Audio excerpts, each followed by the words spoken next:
अजय उपाध्याय साहब, मनीष जी का ये कहना है कि जो पिछला लोगों का अनुभव है वो बहुत खराब है, चाहे वो लॉ एंड ऑर्डर को लेकर हो, पलायन को लेकर हो, रोजगार को लेकर हो या फिर विकास के मुद्दों को लेकर है, इसलिए लोगों ने एनडीए को चुना है। नीतीश कुमार मुख्यमंत्री।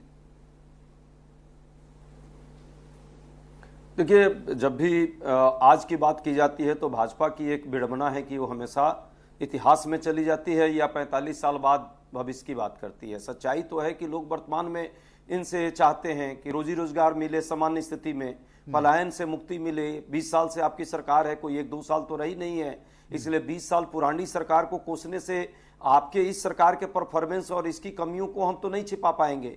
सच तो यह है कि आज सरकार आपको लोगों ने चुन करके दिया कि काम आप करिए। क्यों लगभग 5-5.25 लाख सरकारी पद अभी भी खाली हैं? सरकार इतनी तेजी से काम कर रही है तो सरकारी क्षेत्र में बिहार के नौजवान कितनी मेहनत से तैयारी करते हैं, वो चाहते हैं कि उनको नौकरी मिले। सरकार खाली पद छोड़ रखी है, कुछ परीक्षाएं हो भी रही है तो परीक्षा पर परीक्षा, पेपर लीक हो जा रहा है, कोई कार्रवाई नहीं। उसके बाद साक्षात्कार में घोटाले हो रहे हैं, घोटाले नहीं होते। ये हैं यहाँ ईमानदारी से अपने पढ़े लिखे व्यक्ति मनीष जी लगे, और अच्छा लगा मुझे, इतना विद्वान आदमी है। आप अपने हाथ रख करके सीने पर पूछिए, यदि ऐसी बात नहीं होती तो आपका मंत्री जो है अभी प्रोफेसरी पद पा गया है। कैसे पा गया वो प्रोफेसरी पद? ये तो दुर्भाग्यपूर्ण है ना। वहां की जो स्थिति है भ्रष्टाचार की सालम पे है।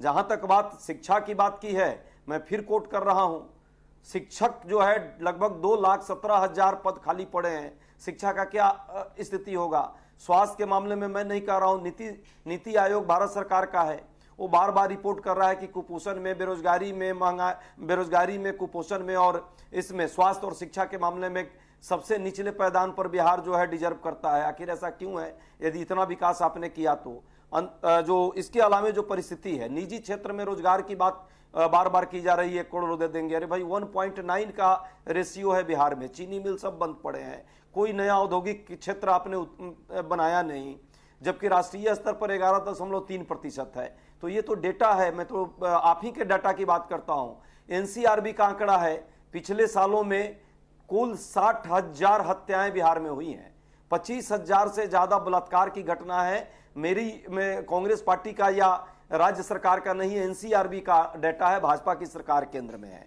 तो इन मुद्दों पर सरकार को गंभीरता से बात करके और काम करना था, वो काम नहीं कर पा रही है। देखिए मजबूरी क्या है, नीतीश कुमार जी का वाकई स्वास्थ्य ठीक नहीं है, उनके प्रति मेरी पूरी संवेदना है। हमारे भी वो मुख्यमंत्री हैं आज अभी चुनाव तक। दूसरी बात, एक शीर्ष नेता, मजबूत नेता, पुराने नेता हैं, ठीक है, हमारी वैचारिक भिन्नता उनसे हो सकती है। उनके स्वास्थ्य का ख्याल नहीं करके ये लोग सिर्फ उनके अति पिछड़ों का वोट हड़पने के लिए राजनीति कर रहे हैं, जबकि उनका देखभाल कराना चाहिए, दिखाना चाहिए उनको। अधिकारी बैठे हुए हैं, अधिकारी पूरा चला रहे हैं भाजपा के इशारे पर। बिहार की हालत, कानून व्यवस्था की स्थिति यह है कि बाढ़ के एक व्यक्ति हैं, सबसे बड़े क्रिमिनल, सबको पता है, उनके यहाँ नीतीश कुमार जी अचानक जाके अपराध मुक्त बिहार की बात कर रहे हैं। भाजपा उन अपराध मुक्त बिहार की बात कर रही है अपराधियों के सहारे। ये कैसे संभव है? शराब माफियाओं का हाल देखिएगा, जहां मुक्ति है, शराब बंदी है, वहां जहां जब आपको चाहिए शराब उपलब्ध कराने वाले लोग वहां उपलब्ध करा रहे हैं।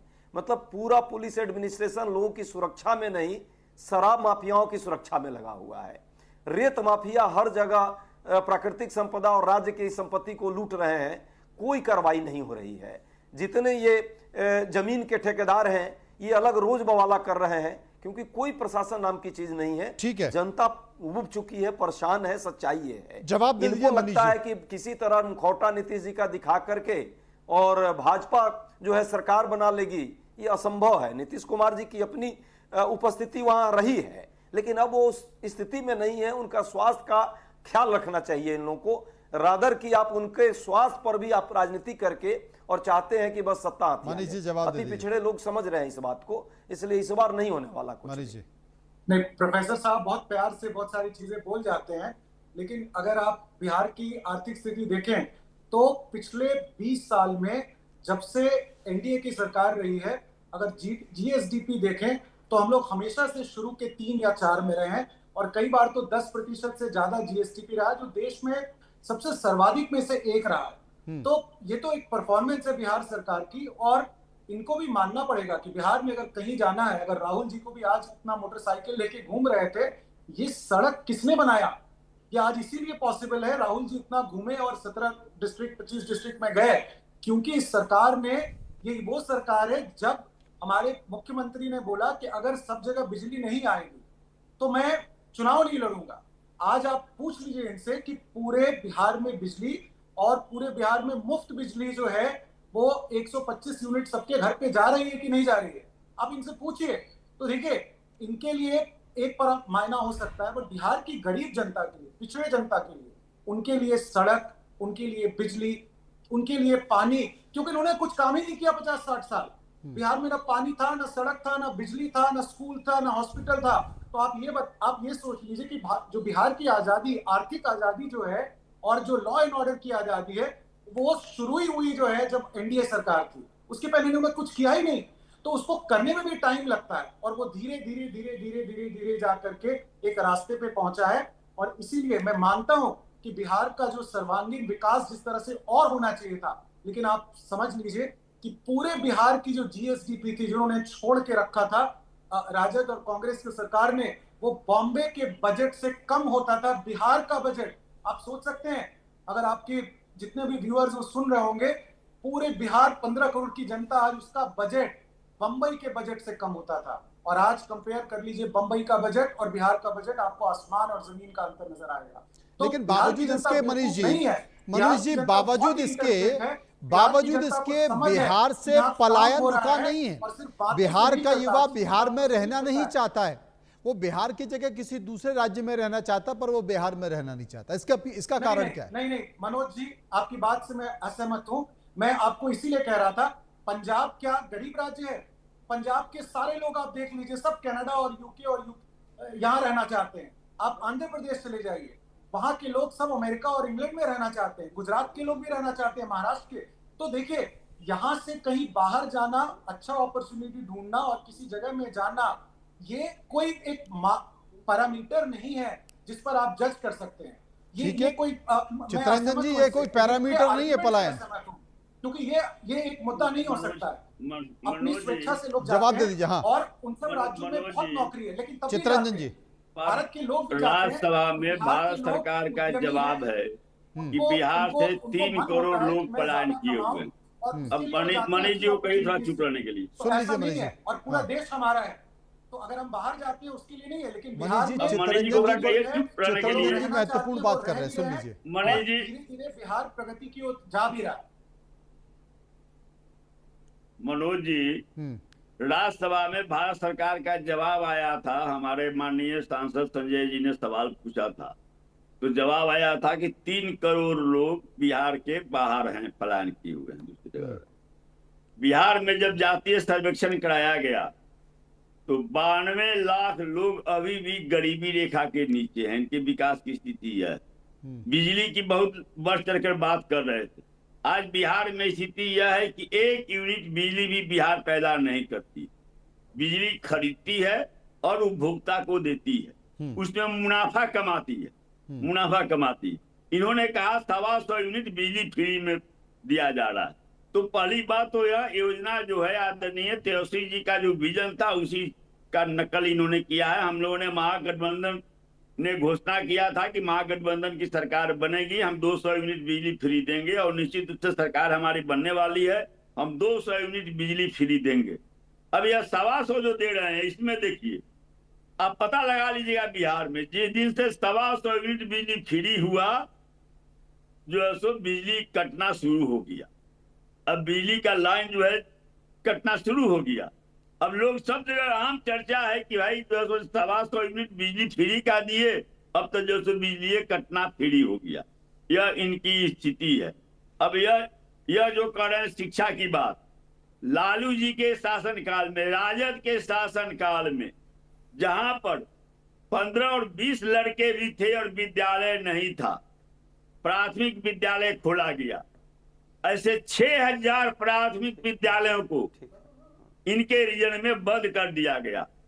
आज भी 1600 ऐसे विद्यालय हैं जिसमें एक भी शिक्षक नहीं है, बगैर शिक्षक के हुआ स्कूल चल रहा है। अब सोचिए कैसे स्कूल चल रहा होगा। आज भी लगभग 3000 से ऊपर ऐसे विद्यालय हैं जिसमें भवन नहीं है, जिसको दूसरे विद्यालय में टैग कर दिया गया है। स्वास्थ्य की बात करते हैं, काफी चर्चा हुई, कोरोना काल की मैं बात नहीं कर रहा हूं। यहाँ अस्पताल में नवजात शिशु का आंख चूहा कतर के खा जाता है। आज की खबर है जो पीएमसीएच, जो जिसको कहा गया कि जो है सो विश्व एशिया का सबसे बड़ा और प्रतिष्ठित हॉस्पिटल कभी था और आज फिर दावा किया जा रहा है, वहां पर जो है सो 2 लावारिस मरीज हॉस्पिटल कैंपस में पड़ा हुआ था और लोगों ने खबर किया, पुलिस आई, उसके बाद उसका जो है सो एक उसमें मर गया। प्रोफेसर अजय साहब, एक बार मैं उनसे रिएक्शन ले लूं। आप क्या मानते हैं ये जो तमाम परिस्थितियां बिहार में निर्मित हो रही हैं, इसे लेकर? देखिए, नीतीश कुमार जी के प्रति एक समय में जरूर सहानुभूति थी, क्योंकि उन्होंने काम भी अच्छा किया था शुरू के फेज में, इस बात में कोई हिचक नहीं है। और कई बार वो हम लोग के साथ भी रहे, भाजपा में भी रहे। देखिए, राजनीति में अपनी एक जगह होती है। अजय जी, और धीरे धीरे जो केंद्र सरकार की देन थी, इनकी कोई भूमिका नहीं। मनोज जी, पहले तो चित्ररंजन, हाँ, तो धीरे धीरे कोऑर्डिनेशन था दोनों में, यूपीए में और राज्य में कोऑर्डिनेशन था उस दौरान। हमारी भी सरकार केंद्र में थी, जैसे ग्रामीण विकास के क्षेत्र में रोड, सड़क और बिजली में बहुत सारे जो हैं हमें लाभ मिला केंद्र सरकार के द्वारा। आज जो परिस्थिति है ये तो स्पष्ट है, ये तो कहने की जरूरत नहीं। आप बिहार में घूमिए, हम लोग अभी 10-12 दिन खुद ही हर जगह यात्रा करके ग्रामीण एरिया में घूम कर आए हैं। और जहां तक हमारे साथी ने जो बिजली की बात की, अभी 3 दिन में लगातार चैनल पर वहां बिहार पटना से बैठता था, इसके पूरी एक अच्छा मोहल्ला है, वहां बैठ के डिबेट करता था। इन बिटवीन डिबेट में बिजली कट जाती थी, पहले नहीं कटती थी, ये भी बात सच है। इधर ये हो रही है, इसका मतलब मुफ्त बिजली वाला एंगल जरूर है। तीसरी बात, ये खुद फ्री बीज के सबसे बड़े विरोधी होते थे, आज हर परिवार में कह रहे हैं कि 10,000 रुपए महिला को देंगे। इसका मतलब एक तरफ वोट चोरी कर रही है भाजपा ईसीआई से मिलकर के, और दूसरी तरफ राज्य में जो है नीतीश जी के अधिकारी, नीतीश जी का ये आइडिया नहीं हो सकता है, आजकल तो उनके अधिकारी ही सारा चीज डिसीजन लेते हैं। तो राजकोष वहां पे खत्म नहीं होगा, दूसरे के राजकोष पर प्रश्न लगाते हैं। जिस तरह से एक तरह से वोट चोरी के साथ साथ वोट खरीदी का भी काम इन्होंने शुरू कर दिया है। जी, समय खत्म हो रहा है, अंतिम प्रतिक्रिया हो जा रहा है कि नैतिकता और सुचिता की बात करने वाले। समय खत्म हो रहा है, मनीष जी अंतिम प्रतिक्रिया अपनी दे दीजिए। जी देखिए मनोज जी, दोनों जो हमारे प्रवक्ता है उनके लिए पर्सनली बहुत रिस्पेक्ट है, लेकिन जहां तक नीति की बात आती है और पार्टी की बात आती है तो एनडीए जो है ना कहीं आगे है। और बिहार की जनता ये बिजली की बात कर रहे हैं और बिजली होती ही नहीं थी बिहार में, कहीं नहीं। और आज टीवी पे आपका जो डिबेट देख रहे हैं वो बिजली होगी तभी देख रहे हैं, और सब जगह बिजली होती है। तो बिजली और ये बताइए कितना हास्यास्पद है कि ये कह रहे हैं कि बिहार दूसरे राज्यों में बिजली सरप्लस दे रहा है। अरे हमारे पास सरप्लस है, कितनी फक्र की बात है। जिस राज्य में आपने 10% बिजली नहीं पहुंचाया, कहीं पोल नहीं था, कहीं तार नहीं था, कहीं किसी गांव में सड़क नहीं था, कहीं कोई गवर्नेंस नहीं था, उस जगह पे आज वो बिहार खुद से आत्मनिर्भर होकर के बिजली बेच रहा है। उसको ये समझ में नहीं आता है इस पार्टी को। चलिए इंतजार करेंगे, क्योंकि बहुत ज्यादा दूर नहीं है, बहुत ज्यादा दूर नहीं है, कुछ दिनों की बात है। बिहार में चुनाव होगा, सभी राजनीतिक पार्टी अपने अपने दावे करेंगी, उन्हीं दावों के अनुसार लोग वोट करेंगे और अपनी सरकार को चुनेंगे। लेकिन इस बार किसे चुनेंगे, इंतजार करना होगा। शुक्रिया अजय जी का करेंगे, शुक्रिया चित्ररंजन जी का करेंगे जो विस्तार से मेरे साथ चर्चा कर रहे थे। फिलहाल देश के सवाल में इतना ही, बाकी की खबरों के लिए आप चलते रहिए इंडिया न्यूज के साथ। मुझे दीजिए इजाजत, नमस्कार।